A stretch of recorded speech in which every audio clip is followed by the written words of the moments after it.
Уважаемый господин президент, Միջուկային պատերազմ կսկսեն Թրամփն ու Պուտինը։ наши переговоры Ռուսաստանը ձգտում է բանակցությունների միջոցով այս թնջուկը լուծվի։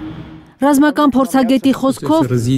Պուտինը անվտանգության խորհրդի նիստ հրավիրելով եւ իր միջուկային զինանոցը գովերքելով արևմուտք մեսիջ է ուղարկում։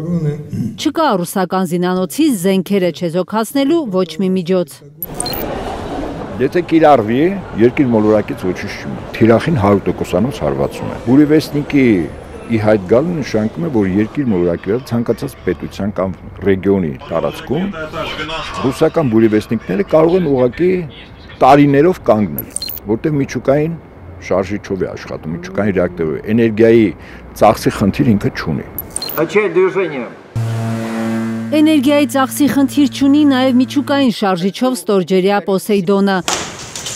Խաբարովսկում 5 օր առաջ է անօդաչու Սուզանավը ջրի տակ իջել։ Ըստ փորձագետների այն կարող է առաջացնել ռադիոակտիվ այնպիսի ալիքներ, որոնք անմարդաբնակ կդարձնեն ափամերձ քաղաքներն ու գյուղերը։ Պատկերացրեք, որ Ամերիկայի արևելյան եւ արևմտյան ափերում ոչ թե 1 հրթիռ է պայթում, այլ ասենք 10 հրթիռ է պայթում։ Հիմա մոտապես ասեմ, որպեսզի ընկալելի լինի եւ այն խոճապը, որ իսկապես ԱՄՆ նախագահային եւ եվրոպական երկրների ղեկավարներին բերել է, հենց սրա մասն է խոսում։ Մի քանի Պոսեյդոնի պայթյունը մոտ 300-ից 500 մետր բարձրության ջրի ալիք է բարձրացնում։ Միջուկային զենքերի փորձարկումների համար ռուսական բանակի հրամանատարությունն արդեն հստակ տեղ է ընտրել։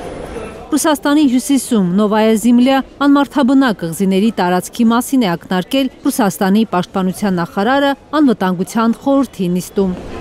Подготовку к полномасштабным ядерным испытаниям начать немедленно. Անդրեյ Բելաուսովը հայտարարել է, թե Դաշնությունը այլընտրանք չունի, պետք է պատասխանի Վաշինգտոնին։ Возможный отказ США от моратория. Եթե Միացյալ Նահանգներն հրաժարվում է միջուկային զենքի փորձարկումների վրա դրված սահմանափակումներից, դա ապացուցում է, որ Վաշինգտոնը գործում է ռազմավարական կայունության համակարգը ոչնչացնելու տրամաբանությամբ։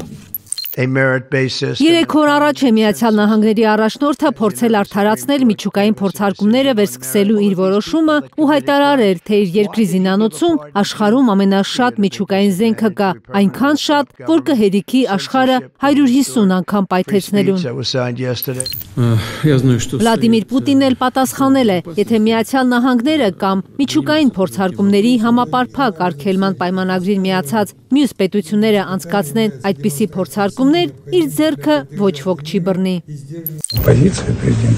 Նախագահ Պուտինի դիրքորոշումը շատ պարզ է, երկիմաստություն չկա։ Մենք շարունակում ենք հավատարիմ մնալ միջուկային փորձարկումներն արգելող փաստաթղթերով ստանձնած պարտավորություններին եւ ոչինչ չենք անի, եթե դիմացինները չանեն։ Պեսկովը հույս ունի, որ միջուկային լարվածությունը շուտով կպարտվի եւ ռուս-ամերիկյան բանակցությունները կշարունակվեն։ Եվ ռազմական Ռուսաստանը ասում է, ես սա ունեմ, հարգելի Տրամփ, դու սեղանին ինչ կարող ես տնել, ավել, նա ավել չունի ոչինչ տնելու։ Թրամփը ըստ Հայկ Նահապետյանի երկու քարի արանքում է, ուզում է Պուտինի հետ լեզու գտնել, բայց դա Մեծ Բրիտանիայի ու եվրոպական որոշ երկրների ղեկավարների սրտով չէ։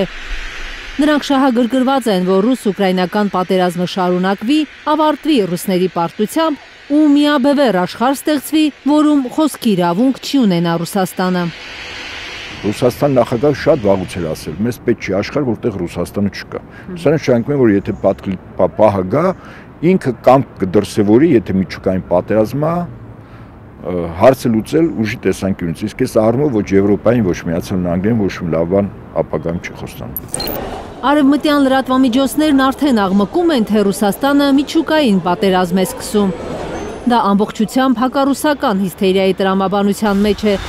Լրագրողներին ասել է Դմիտրի Պեսկովը, շեշտելով, որ Պուտինը առայժմ հրամայել է ընդամենը միջուկային փորձարկումների իրագործելիության առաջարկներ մշակել։ Կարնե Մանգասարյան, Միլենա Պողոսյան, Եվանի Ղանդիլյան, Հայլուր։ Հայաստանում ու աշխարհում տեղի ունեցող իրադարձությունների մասին առաջինն իմանալու համար բաժանորդագրվեք մեր ալիքին, սեղմեք զանգակը, որ բաց չթողնեք ամենահրատապը, կարևորն ու հետաքրքիրը։